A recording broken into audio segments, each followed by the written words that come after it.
김계홍의 인생 스케치.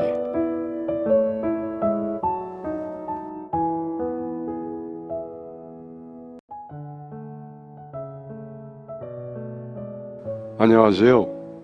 한때는 가수를 꿈꿨던 남자 한성호라고 합니다. 지금은 40살이 돼서 평범하게 채소 가게 직원으로 일하고 있네요. 어렸을 때는 저의 이런 모습은 상상도 못했습니다. 가수가 되고 싶었던 저는 밤낮 없이 노래를 불러서 엄마에게 등을 여러 번 맞아야만 했지만 그래도 노래하는 게 저에게 있어서 가장 큰 즐거움이었습니다. 학창 시절에도 밴드부에 들어가 당당히 실력으로 보컬을 따냈고 제 또래 아이들에게는 제법 알려져서 여학생들에게 이런저런 선물도 받았던 기억이 나네요.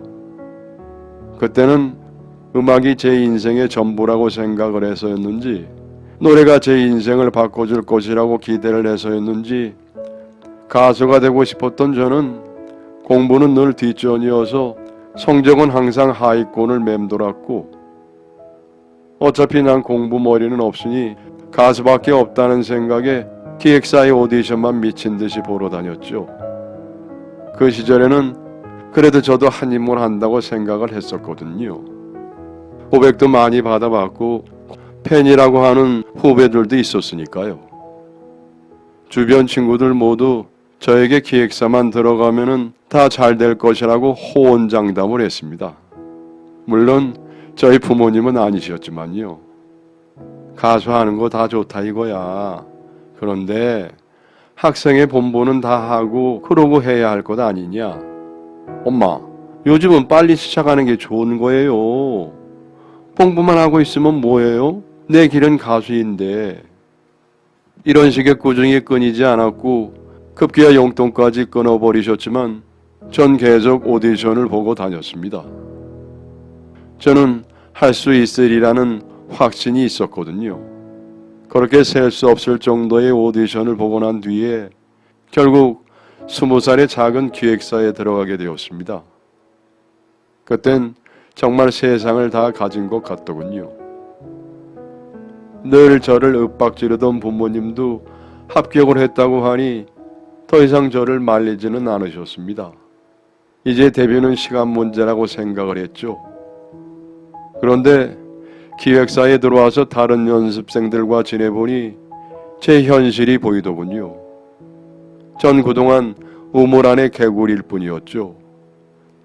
수려하다고 생각한 외모와 노래 실력은 그냥 동네에서나 알아주는 수준이었지 저보다 100배 1000배 잘난 외모를 가진 사람도 천지였고 다들 노래와 춤은 기본이더군요. 그때 넘을 수 없는 벽이라는 걸 느끼고 그만뒀어야 했는데 젊은 시절의 패기였는지 노력하면 데뷔할 수 있다는 희망을 품고 최선을 다했습니다. 하지만 사회는 냉정하더군요. 저보다 잘하는 친구들이 먼저 데뷔하기 시작했고 경쟁에서 도태된 저는 시간의 흐름에 따라 그저 나이 많은 연습생이 될 뿐이었습니다. 결국 계약 기간 동안 연습실에 처박혀 있다가 기획사를 나왔습니다.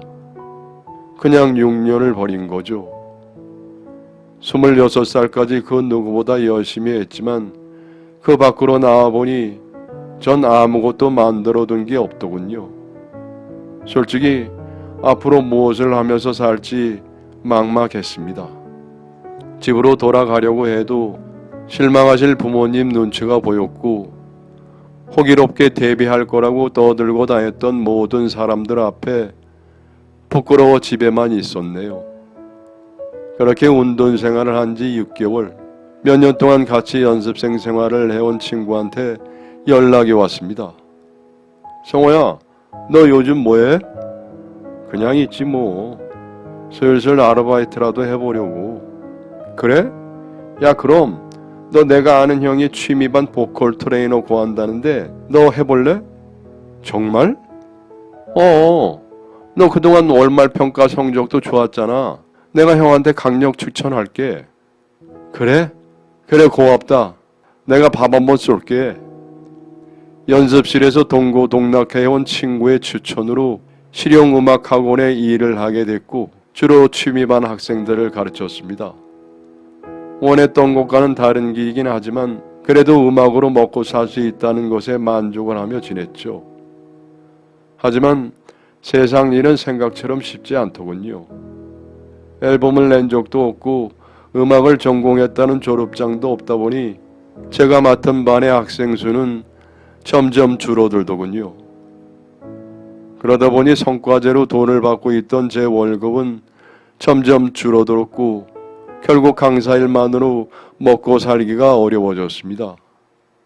그래서 다른 일을 병행하기 시작했죠. 하지만 노래를 가르치는 일을 주업으로 생각하다 보니 학원에서 일하는 시간을 빼고 늦은 저녁이나 새벽밖에 남은 시간이 없더군요. 그래서 택배 상하차를 하거나 야시장 물건 배달 중 주로 힘을 쓰는 일로 생활비를 마련하기 시작을 했죠. 그렇게라도 노래라는 것을 놓고 싶지 않았습니다. 그런데 이것이 잘못된 선택이었는지 또 다른 문제가 생기더군요. 30대가 지나면서 밤낮 가리지 않고 힘든 일을 한 게 목소리에게 표가 나기 시작했네요. 물론 목 관리를 제대로 못한 제 잘못이었죠. 나이가 들수록 점점 제 목소리가 사라졌습니다. 결국 학생들을 가르치기 힘들어졌고 학원에서도 저에게 이 일을 더 하기 힘들겠다며 퇴사를 권유했습니다. 말이 사직서를 제출한 거지 반은 등 떠밀려서 나간 거죠. 그렇게 제 음악 인생이 끝났고 그제야 현실에 눈을 떴습니다. 내가 가려던 길이 나에게 맞지 않은 길이었다는 걸 조금이라도 빨리 알았다면 다른 길을 찾았을 텐데 아쉬운 일이었죠. 32살이라는 나이는 누군가에게 젊은 나이일 수도 있겠지만 처음부터 새로 시작해야 하는 저에게는 제법 늦은 나이 같더군요. 무언가에 다시 도전하고 싶다 하는 것이라도 있으면 좋겠지만 제 불꽃은 이미 꺼져버린 지 오래였으니까요. 그냥 이제 제 밥벌이 하면서 굶지 않고 살 수 있으면 다행이라고 생각을 했습니다. 그래도 몇 년 동안 택배 상하차와 물건 배달을 하며 힘쓰는 일에 요령이 붙었으니 본격적으로 이쪽 일을 해야겠다고 생각을 했고 지역신문을 보다가 근처 시장에 있는 큰 채소 가게에 취직을 했습니다. 여전히 몸을 쓰는 일을 하기는 하지만 새벽에 따로 나가서 일을 하지 않아도 되니 오랜만에 두 다리 뻗고 푹 잠을 잤습니다. 참 좋더군요. 다만 힘쓰는 일을 하기도 하고 혼자 살다 보니 밥도 대충 먹는 경우가 대부분이라서 영양 보충을 위해 매주 수요일은 고기를 먹기로 정했습니다. 그렇게 집에서 가장 가까운 양념갈비집에 고기를 구워 먹으며 맥주 한 잔 마시는 게 제 삶의 유일한 낙이 되었습니다. 그렇게 채소 가게를 성실히 다니며 노총각이 되었네요. 젊은 시절의 준수한 얼굴은 사라진 지 오래, 이제 누가 봐도 아저씨인 40살이 되었죠. 그리고 어김없이 수요일이 되면 양념갈비집을 찾아갔습니다. 몇 년을 고정적으로 가다 보니 사장님과도 많이 친해졌고 단골이라며 고기 한두 덩이씩 더 얹어주기도 하셨죠. 때로는 다른 손님들에게 내주지 않은 밑반찬을 나에게 내주시기도 하셨습니다. 혼자 사는 사람일수록 잘 먹어야 된다면서요. 정 많은 사장님을 만나서 다행이라고도 생각을 했죠. 그렇게 평상시처럼 고깃집에 들어가서 양념갈비 2인분과 맥주를 시키려는데 처음 보는 젊은 여자가 제 테이블로 와서 주문을 받더군요. 못 보던 얼굴이네요. 아, 단골이시구나. 지난주 목요일부터 일했어요. 자주 오세요? 하고 밝게 웃던 여자의 얼굴이 무척 귀엽게 보였어요. 하지만 그게 다였죠. 단골 고깃집에서 일하는 여직원일 뿐이었으니까요. 그리고 그 주말 일이었습니다. 평소처럼 출근을 해서 일하고 있는데 이번 주말 행사가 있어서 시장 골목이 무척 시끌벅적했습니다. 어차피 행사 중에는 손님도 없으니 다른 동료와 함께 행사장에서 뭐 하는지만 살짝 보고 오려고 가봤죠. 행사장의 중앙 무대에 도착을 했을 때 마침 초대 가수 노래를 부르고 있었습니다. 그 모습을 본 저는 깜짝 놀라 꿈을 꾸는 줄 알았어요. 분명 지난주에 고깃집에서 서빙 알바를 하고 있던 그 직원이 오늘은 무대 위에서 노래를 부르고 있으니 무척 놀라웠죠. 목소리가 꾀꼬리 같더군요. 그 갈비집 직원의 무대를 보고 있자니 제 젊은 날이 떠올라 더는 그 무대를 보고 있을 수 없었던 저는 황급히 자리를 피해 돌아갔습니다. 왜 그 모습을 볼 수 없었냐 하면 꼭 집어 말할 수는 없지만 후회와 부러움, 동경 같은 여러 가지 감정이 복잡 미묘하게 얽혀 있었죠. 그렇게 애써 감정을 다스리는 사이 늘 고기를 먹는 수요일이 되었고 저는 역시 또 그 갈비집에 갔습니다. 그런데 손님이 평소보다 많더군요. 앉을 자리가 없어서 자리가 나올 때까지 기다려야만 했습니다. 들어가서 사장님께 인사를 드리자 평소보다 훨씬 밝은 얼굴로 맞이해 주시더군요. 아유, 오늘은 손님이 많네요. 아, 월요일부터였나? 새로운 직원 영금이가 트롯 가수요. 팬들이 와서 몰렸어. 좋으시겠어요. 축하드려요. 사장님은 매출이 늘어서 기분이 무척 좋아 보였습니다. 그리고 저는 평소대로 갈비 2인분과 맥주를 주문하며 비어있는 자리로 가 앉았죠.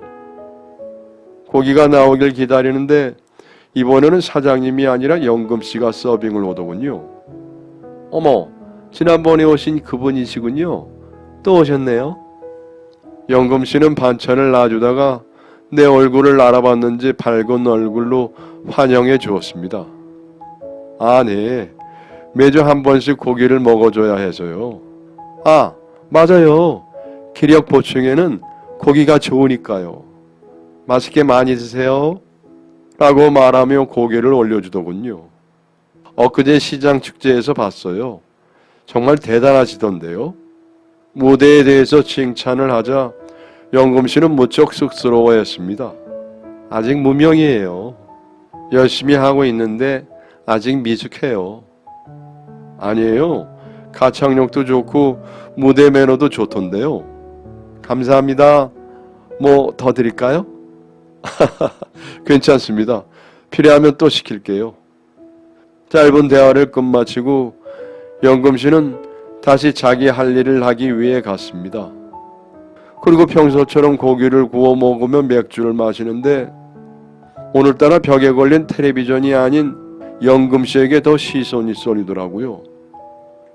활기차게 일하는 영금씨는 정말 멋진 여자인 것 같습니다. 자기 꿈을 위해서 최선을 다하는 모습이 예전에 저와 무척 닮아 있었죠. 그래서 더 응원해주고 싶었던 것 같습니다. 영금씨는 저와 같은 길을 걷지 않기를 바랬으니까요.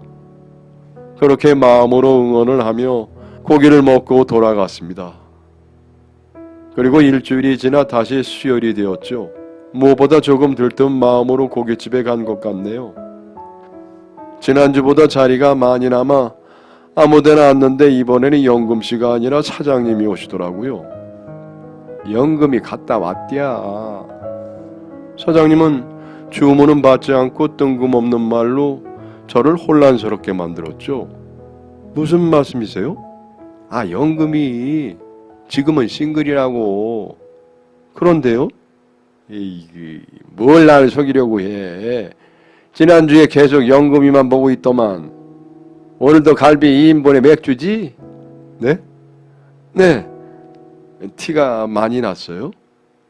고깃집 사장님은 나에게 영금씨에 대한 정보를 슬쩍 흘려주며 싱긋하고 웃더군요. 안 그래도 살짝 들뜬 마음으로 이곳에 왔는데 그 마음을 들킨 것 같아서 민망했습니다. 그래서 아무 말도 못하고 사장님이 가져온 물만 홀짝였죠. 그런데 영금 씨가 제 갈비와 맥주를 가지고 오더군요. 그런데 제 마음이 지난주와 달리 너무 떨려서 말 한마디조차 제대로 못했습니다. 그냥 고기 한 점에 맥주를 홀짝이며 영금 씨를 바라볼 뿐이었죠. 멋쩍은 기분에 가게를 쓱 들러보는데 계속 영금 씨에게 한마디라도 더 걸어보려고 하는 아저씨들이 거슬렸습니다. 그 모습을 보고 용기가 솟아났던 건지 전 집으로 가기 전에 영금 씨에게 연락을 달라며 제 전화번호를 건네줬네요. 그리고 집에 와서 계속 전화를 기다렸지만 결국 아무 연락도 받지 못했습니다. 그렇죠. 저도 이제 예전 외모는 사라진 지 오래였고 직업도 채소 가게 직원이니 별 볼 일 없는 남자일 뿐이었습니다. 부끄러운 마음에 자책을 하며 3일이라는 시간이 지났죠. 좋아한 지 얼마 되지 않아 금방 잊을 거라고 생각을 했는데 이것도 시련이라고 마음이 제법 아프더군요. 차였다는 생각에 일이 손에 잡히지 않아 계속 잔실수를 하고 말았습니다. 성호야, 너 오늘 무슨 일 있나? 왜 이러노? 오늘 이게 몇 번째고? 또 빠졌네. 죄송해요. 다시 배달하고 올게요. 아니다. 너 오늘 일찍 들어가서 쉬어라. 사고 치겠다. 들어가서 푹 쉬고 내일 멀쩡하게 나와라. 결국 사장님이 등 떠미로 퇴근을 시켰고 터덜터덜 집에 가는데 그 갈비집이 보였습니다. 갈비집에서 술이나 한잔 하자 하는 생각을 했지만 사실 영금 씨가 보고 싶었던 거였죠. 웬일 금요일에 왔어? 그런데 보고 싶은 영금 씨는 온데간데 없고 사장님만 절 반겨주더군요. 그냥 한잔 하고 싶어서요. 근데 영금 씨는요? 영금이 그만뒀어. 저 때문인가 보네요.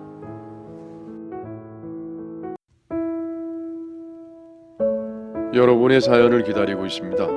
내용은 제한이 없고요. 구독과 좋아요는 저에게 큰 힘이 됩니다.